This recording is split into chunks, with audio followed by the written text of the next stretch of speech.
rumors na meron talagang shabu sa loob ng Bilibid, I think, is confirmed by the fact that the person who died had shabu or methamphetamine in his system.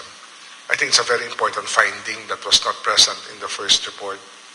And this, actually, we are still planning to have a second laboratory examine the urine that is there.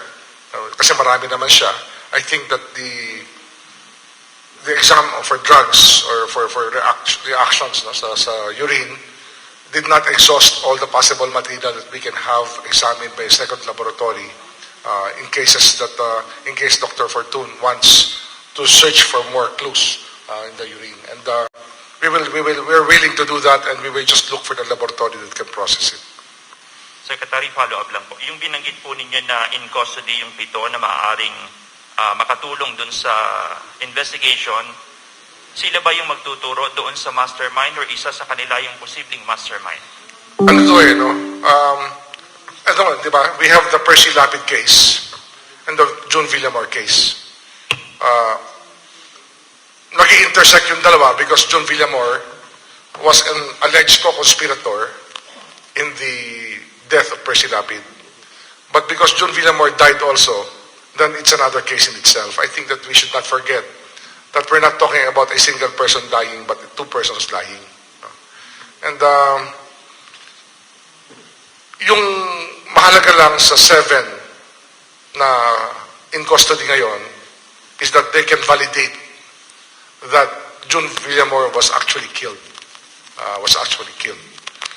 There's nothing inconsistent with the findings of Dr. Fortune or the NBI on this matter.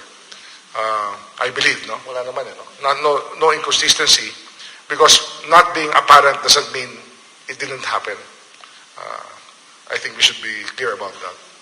Kaya, we're now in the last phase, I believe, of the investigation. We will evaluate again all the statements. I want the NBI to speak to the gunman again, because they have not examined the gunman.